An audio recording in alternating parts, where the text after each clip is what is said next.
Welcome to Alberta Conservation Association's Harvest Your Own podcast, the resource for everything hunting, navigating through the field, the butcher shop, and the kitchen. Life is all about great food. Let's get started.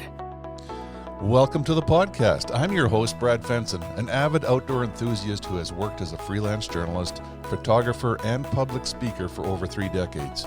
I have hunted, fished, and foraged all my life and hope to share my passion for the outdoors. Along the way, I want to encourage everyone to harvest wild proteins and enjoy the satisfaction of providing the next meal for your family. Our goal is to educate, entertain, and inspire individuals to get outdoors and create a connection between food, health, and your future meals.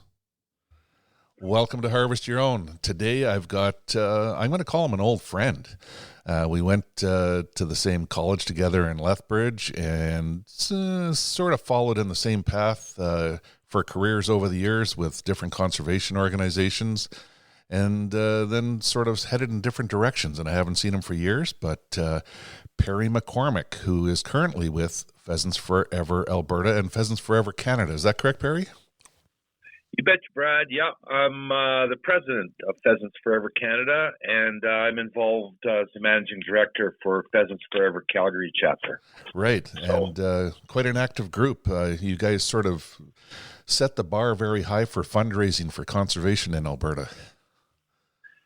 Yeah, we're somehow we've got that reputation as having one of the highest energy, biggest fundraisers, quite frankly, in all of Canada. We are also the largest, we have the single largest fundraising event in Calgary for all 650 chapters of Pheasants Forever across North America. This year we had a actual record-breaking fundraising banquet with $850,000 raised in one night. It was quite a show. So we're pretty proud of that. And we like to tell all the folks that just like pheasants, their money doesn't migrate. It stays right here in southern Alberta. And I'm delighted to be able to tell you and your audience some of the places we're doing that. Oh, that's awesome. You know, I hear a lot of people say a lot of the credit goes to you, and that's partially because of your background and what you've done over the years, but the event runs like a well-oiled machine. People come in and they have a great time, spend some money, and out the door they go to be able to be fresh for work the next day. It actually doesn't really take that long to set a record in terms of raising funds when you know what you're doing. No, that's right, Brad. We're all done by 9:30 at night every year, and I've got a core of volunteers that's exceptional. They actually all came from our Hunter Mentor program, and they've been doing it for several years now, and they are exactly what you said, a well-oiled machine. We generate $100,000 in raffle sales in the cocktail hour, if you can imagine. Yeah, that's impressive. It's quite a thing. We're pretty proud of that whole deal. Yeah, and I think it's an important message because people show up and spend a lot of money to support conservation, which is an option. They don't have to do that, and in order to spend that money or to draw that kind of money, you have to have a good cause, and that's Pheasants Forever. Yet a lot of people in Alberta probably aren't familiar with the organization, what it is, what they do, and what's accomplished on the ground on an annual basis. So that's part of what we're going to talk about today. I'd introduce you. We worked together at Ducks Unlimited for many years. You moved on with Ducks and had a lengthy career, but you've basically been dedicated to the conservation community most of your life. Yeah, that's for sure, Brad. Like you stated, you and I go back to the late 80s, the early 80s in Lethbridge College. And I've managed to stay in southern Alberta most of my career. As you mentioned, I had a great career with Ducks Unlimited Canada. I was 32 years there. I spent much of the first part of my career in fundraising, and actually became the national manager of fundraising and oversaw about 35 staff and 650 chapters across Canada. So I got a pretty good perspective on that whole event fundraising game, which I was able to bring over here to pheasants, of course. But I think the highlight of my career there was the last decade or so, where I got back into conservation and became the provincial manager for Ducks Unlimited here in Alberta, and was able to spend some of that money for the first half of career that I raised. So I'm still in southern Alberta. I'm working at a high river, and don't miss that national portfolio where I used to fly all over the place. I've got to focus right here on my backyard, and where I'm at in life it's a perfect fit, quite frankly. So yeah, we're pretty lucky in Alberta to have the landscapes we do, the different habitats. We're blessed with opportunity, and the outdoors is our playground. So glad to hear you're taking advantage of it, making the most of it. Yeah. Let's get right into it. What is Pheasants Forever? Yeah, so we're like to call ourselves the Habitat Organization, Brad. That's our moniker, if you will. That's our focus. We started in the United States in 1984, and a decade later here in Canada. The model was quite different. You'd remember when pheasants came along, unlike other organizations of the day, such as Trout Unlimited and Ducks Unlimited, where local chapters raised money and then sent it to headquarters, who then deemed where the next best project was to expend that money. As I mentioned earlier, pheasants don't migrate, so it's hard for the dollars to migrate. So they adopted the model of allowing the chapters to keep their money for expenditures in the local area.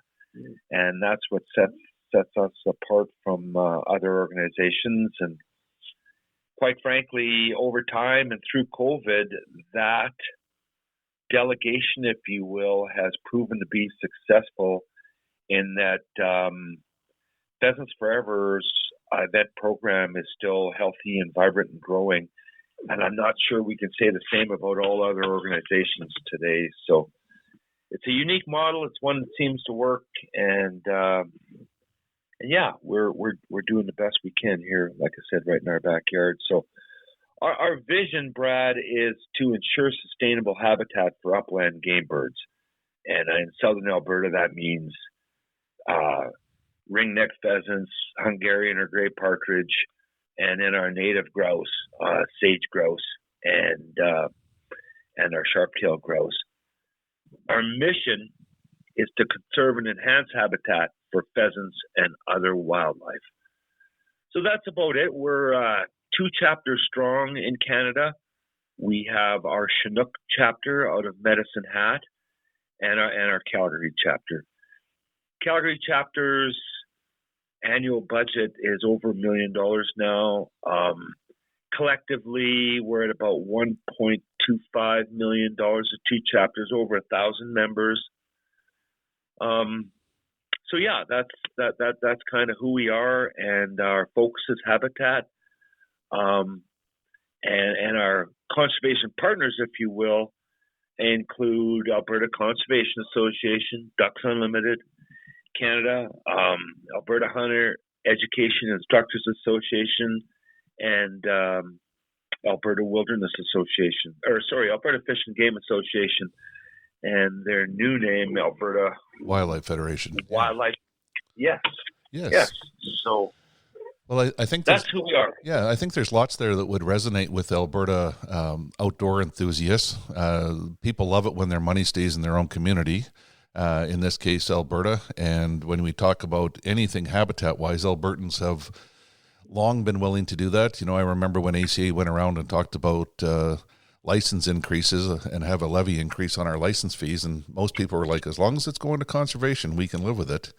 And I think what you're doing at your fundraising events is proof that people like to see things happen on the ground. And I think sharing that message is really important. And something else to really think about and remember in all this is pheasant habitat is wonderful, and it supports all our other upland game birds, but it goes well beyond that. This podcast is produced for Harvest Your Own, a program dedicated to those who want to reconnect with food and health through their experiences outdoors. HarvestYourOwn.ca is a resource for individuals to learn more about hunting and the outdoors. There's information to get you started and ensure that your compass stays pointed in the right direction to be successful. Where's your next meal coming from? Yeah, 100%. I mean, the places where pheasants live particularly is your perfect climate mitigation infrastructure, if you will.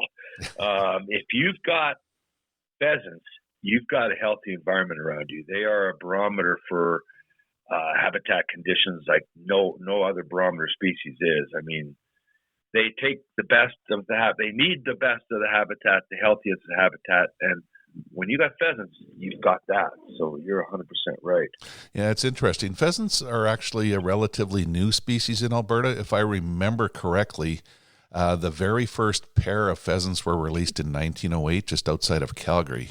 I don't know if you have different information, but I once saw the certificate that was presented to the landowners. It was framed, and 1908 isn't that long ago. So pheasants are relatively new to our landscape, but they have sure been embraced by hunters and sportsmen and bird enthusiasts. And as you said, being a barometer for our habitat and our conditions, it's just one benefit of having the birds on the landscape. Yeah, you're 100% right. It was 1908. It was at DeWinton. There is still a plaque there on the golf course, Sirocco Golf Course. There's still a plaque there. Very cool story. 1908 was the year they tried separate releases for ringneck pheasants and also Hungarian partridge, gray partridge, and not too far apart, but it did happen to be the same year. Pheasants took a while. It wasn't until 1939 that a huntable population was established. So it took 3 decades, if you will, for them to take root here and become abundant enough to hunt. And actually prior to that, in 1934, the government of Alberta, seeing the success of the released pheasants, opened a hatchery in 1934. By the mid-50s, we were shooting 140,000 pheasants in Alberta a year. Wow, that's impressive. Unbelievable. And of course, word spread around the world. We had Bing Crosby and all kinds of Hollywood stars coming right here to southern Alberta to chase these pheasants around. And so, and conversely, the Hungarian partridge was released that same year. By 1913, 5 years later, we had a huntable population. They were right across all of southern Alberta and well into the Dakotas. Wow. Within a decade. But I knew old timers here in southern Alberta. I used to live in Brooks, and people talked about the Hungarian partridge being as abundant as insects or locusts in the Brooks area back in the 30s and 40s. Quite an incredible thing, and they are still quite abundant on the landscape, which is great. So yeah, I think both those species talk a little bit about introducing new populations of anything to a landscape. They often explode, or they take time to generate, but it sounds like the Huns adapted extremely well to the habitat conditions and their environment and flourished, and the pheasants weren't too far behind them. Yeah. It's said that the Hungarian partridge release here, they had tried dozens of times all over the U.S. and Canada, and nothing was even close to what happened that time. It was just perfect timing, perfect conditions. And those things, like I say, they populated the bulk of Midwestern U.S. and all of Canada in no time flat. So, yeah, and it's interesting. These introduced species have become very popular with sportsmen, but I'd say they're also extremely popular with landowners. You know, Still to this day, I talk to farmers to go hunting or for different reasons, and almost all of them have a covey of partridge or two, and they know them extremely well, and they appreciate them right on their doorstep, basically. Yeah, most of them call them their pets. Right. Yeah, you can hunt, just not around the house. Please leave our birds alone. Exactly. They're as common as gophers out there, so it's hard to find a landowner that won't let you hunt them. But like you said, leave them yard birds alone. They're the pets. Right. So when it comes to habitat, our habitat has changed drastically in Alberta since 1908 or the 1930s. You know, I think those drought years is when we lost some of our other species, like the pinnated grouse or the greater prairie chicken through the drought years. But the birds hung in there. You know, they made it through the drought, changing agriculture practices, in through the irrigation era, and you know, they've had to adapt over the years. Yeah, have they ever? Boy, oh boy. Old Southern Alberta has had a lot of change over a short few decades in the last century, and right now it feels like we're transforming even at a faster rate. Where do we start here? 86% of wetlands gone. 86% of native grass gone. Start there, and you know. Yeah, it started. Where do you go from there? I mean, there's 75% of our native grassland birds are gone. Well, it's no wonder we have no habitat left for them. And so, you know, will we ever get back to where we were? I can't imagine. I have to be very frank and look people in the eye and tell them that Pheasants Forever is here to do everything we can to not lose anymore, because there's a lot of forces at play right now here, and like I said, we're doing all we can to hold on to what we got. Yeah. You've got commodity prices that have never been what they are. We've got a growing world to feed. Landowners look at their farm as a business, and who can blame them for that? And they're out there trying to get a return on investment on every square inch of their soil. So that's number one, is you're competing with that. And it's hard to blame anybody for doing all they can inside their own fence to make themselves a living. But we've got other things going on too. We've got, recently the government of Alberta has granted several $1 billion to our irrigation districts to enhance and improve irrigation works. And what that means is the lining or pipelining of 278 kilometers of open irrigation ditch. And for those in the know, that's the habitat that creates the water source that creates the riparian habitat on many of these ditches that is the home to our ringneck pheasant. So we've got a lot of changes coming at that front, and quite frankly, there's not much you can stand in the way of that either, because as everyone knows, water conservation is extremely important for us as we grow more food to feed more mouths in the world. So that's kind of when you go, wow, I guess we'll have to mitigate what we can, do what we can to offset that, and we're hopeful we get some opportunities. But the other one that's kind of on a rapid scale here in southern Alberta that we don't seem to see anywhere else is the expansion of green energy projects in the form of wind turbines and solar panels. I just had the luxury of driving from my son back home from Boston across the northern U.S., right across east to west, all the way to Cutbank, Montana.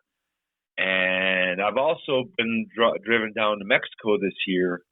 And I can tell you, you see more windmills and solar panels in southern Alberta than you see the entire trip from the U.S. border to the Mexican border, or from Cutbank, Montana, all the way to Boston. And I mean 10 to 20 times more than all that.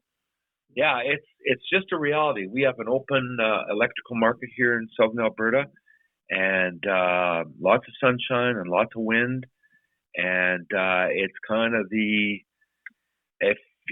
you're not down here, it's hard to appreciate or have perspective. But when you live down here, it feels kind of sad, because those things, although they might have some environmental upside, there is just no biodiversity upside to them at all. They're just not good for biodiversity. It's just that's that. So, and they didn't. So that's what we're dealing with. Yeah, they didn't creep up on us. They jumped on us, and we just look at the landscape in the last 50 years. We used to have quarter sections divided by fences, and those fences had great grass, maybe some willows. The irrigation ditches were not lined, so the water would seep out and create little wetlands and riparian habitat and areas of willow and other great habitat. Farming practices have changed, where they're much more efficient, much cleaner, and they farm these fields from corner to corner. Even the irrigation pivots, where the corners used to be left, they're growing things in the corners. So it's an ever-changing world. Is there hope out there? What is Pheasants Forever doing to help us maintain these birds and conservation and habitat? And what can be done? This podcast was made possible by Alberta Conservation Association and the Harvest Your Own community. If you're interested in harvesting your own food, there's a comprehensive collection of information to gain insight and knowledge. Head to the field, harvest your own protein, prepare it, and taste the results. HarvestYourOwn.ca is a library of information, from getting started and geared up to processing, butchering, and cooking wild game, to make the connection between health and food. I guess our number one tool in our conservation toolkit, it would be purchase. They're not making any more of this stuff, and when we can get a hold of a chunk of native prairie, we do. And we do that with the lead of our conservation partner, Alberta Conservation Association. So our two pheasant chapters will provide money for a match that is given by our federal government to ensure that we got some of these species at risk. Some of these species at risk have a home. They match the dollars that Pheasants Forever puts on the table.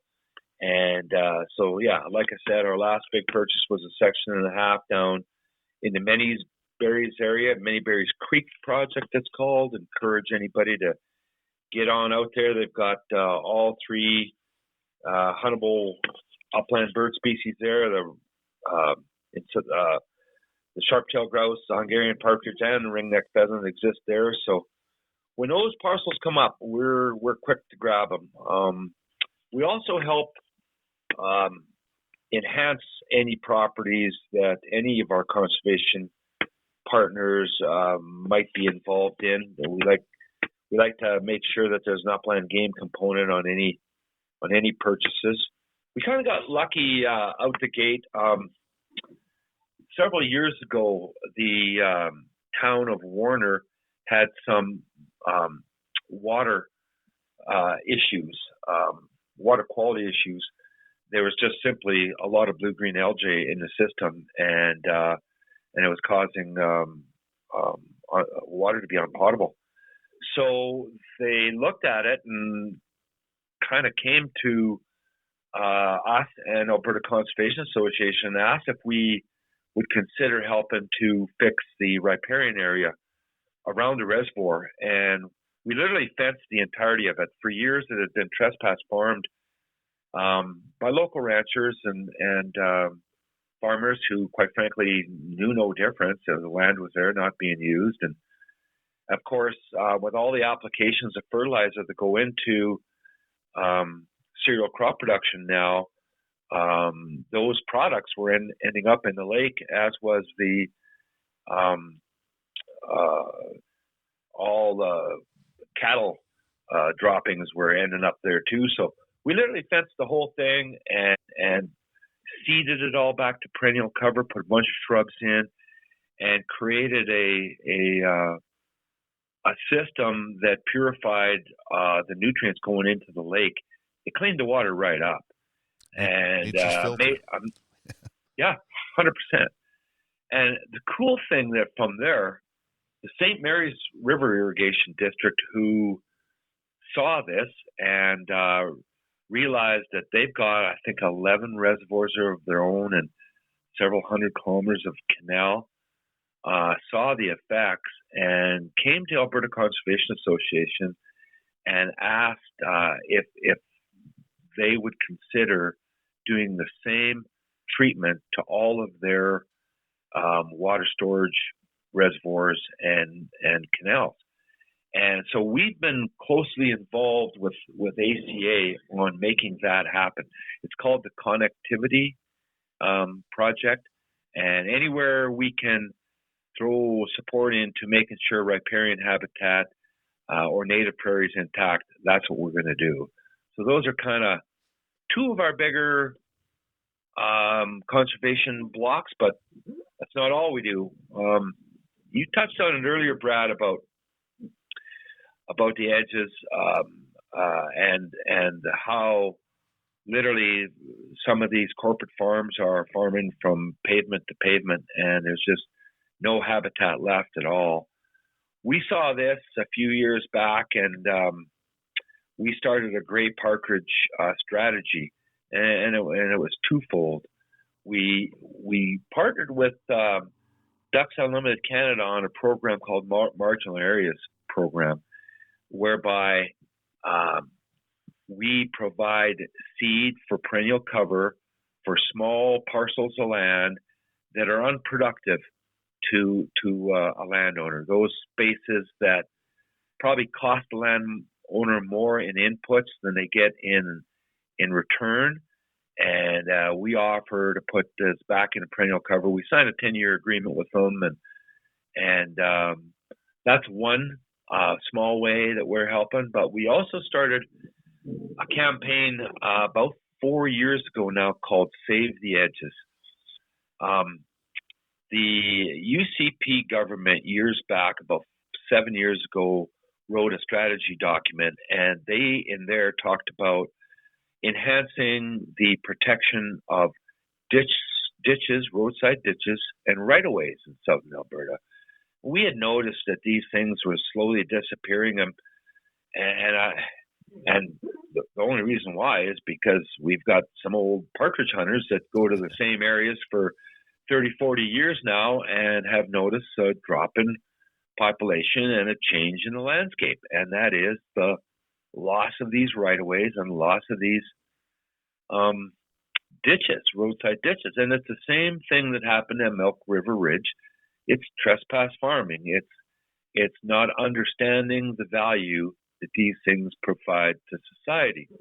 So we started this campaign. We went to all the local newspapers and radio ads, or radio stations, and agriculture publications like the Western Producers and others, and we started to just point out the natural benefits that these places, when intact, provide society. Things like, well, let me back up. Understand, as I mentioned before, we've lost 86% of our wetlands in southern Alberta. Now, wetlands are the kidneys of our continent. They're the ones that have historically provided that filtration, keeping our water systems and our lakes pure and clean. They've been the filters. They're gone. Now, our roadside ditches have replaced them as the first front of filtration, if you will. So if you've got water coming off a cereal crop field and it's held in the ditch, it does a lot of good things. It takes all those nutrients, all those fertilizer applications that are put into that field, and it holds them into the ditch. And it actually provides fertilizer to grow better vegetation in the ditch. If you've got no ditch, that stuff is rocketing down the ditch and into the creek and into the river and eventually into the lake, and there's where your blue-green algae comes in. But other things like carbon sequestration, flood attenuation, habitat for pollinators. And of course, for us, it's a little bit more of that edge effect that helps out things like the Hungarian partridge and the ringneck pheasant. So that's kind of the little things that we're trying to do habitat-wise in southern Alberta to keep it looking kind of like it was.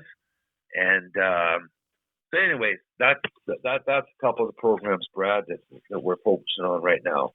Yeah, we often think of habitat as just being for pheasants or for birds or for things, but it's really important to all ecosystems and all life on Earth, including us, and that's often overlooked. So, you know, the well, that's exactly what we've tried to do here, is try to make this real. We know that a couple introduced species that provide sporting opportunities is not that critical to society, but the habitat that they live in is, and that's what we're trying to put the focus on.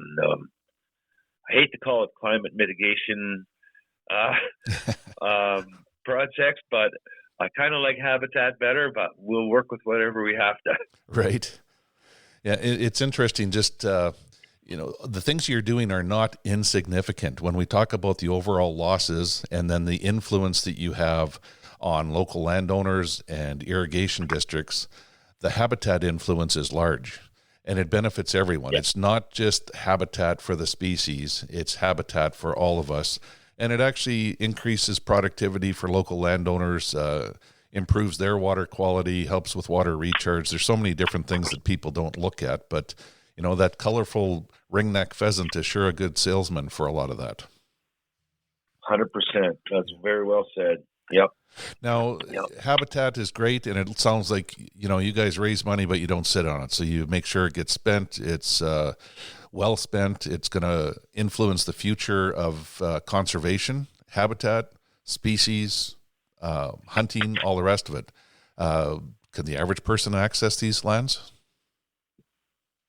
Yeah, that's kind of a focus of ours here as well. We support, we also, like, in the tune of about 6 digits a year, something in $100,000 a year, we put into the operation and maintenance of irrigation work in southern Alberta. Ducks Unlimited, again, was one of those organizations that stepped out back in the 80s and spent millions of dollars on building habitat for waterfowl. Virtually anywhere where there's a low spot in the prairies, they could build a irrigation canal from a main ditch and get water down there. What they didn't have at the time was the science. They now know that natural wetlands are the way to go, that once you continue to put continuous water on these places, they start to not function as a wetland. But they do provide great habitat. Man, the white-tailed deer, the mule deer, the ringneck pheasants, the sharp-tailed grouse that these places provide habitat for is incredible. We wouldn't have near the biodiversity or the abundance of wildlife that we have without those places in southern Alberta. They're just not good duck factories. They're 100% great for other wildlife. But so anyway, we feel it's our responsibility to pay for the upkeep of some of those places. And the special thing about that is all those irrigation lands are open to the public for hunting. So that's kind of why we help there. And access is a pretty important thing. Access is one of the things that our parent company in the U.S. is putting most of their focus on here as of late and moving forward. They've started a program down there called PATH. The acronym is PATH, stands for Public Access to Habitat. And what they do is they work with local landowners, sign up an agreement for 10 years to conserve some habitat or to create some habitat on their land, and also provide access to the public to those spots. And right now, we're just in the early stages of doing some focus work on that, doing some testing on that. We're hopeful to come out with a bit of a pilot project here sometime in the next year or so, We're working with our other conservation partners here in Alberta and talking to various states about their programs, all of whom have been doing this for 15, 20 years now, and all of which are hugely successful in the U.S. We want to see if there's something there for us. So yeah, access is a big deal. Well, multi-pronged approach, and I think a lot of your funding comes from hunters, although a lot of it comes from the general population as well. But hunting is the catalyst for why we have pheasants and keep them and want the habitat and all the rest of it. So I think the access goes along nicely with it.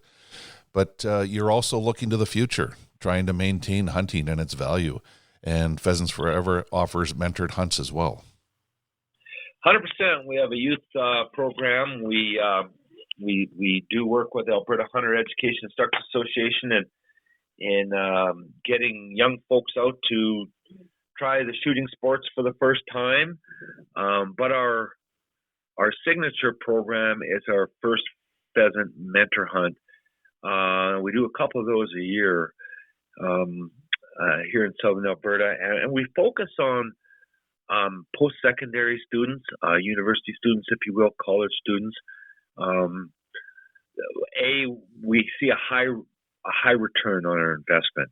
We literally put on as good a day as we think as you can in teaching young adults how to handle guns, the history and biology of the upland game birds they're going to be pursuing.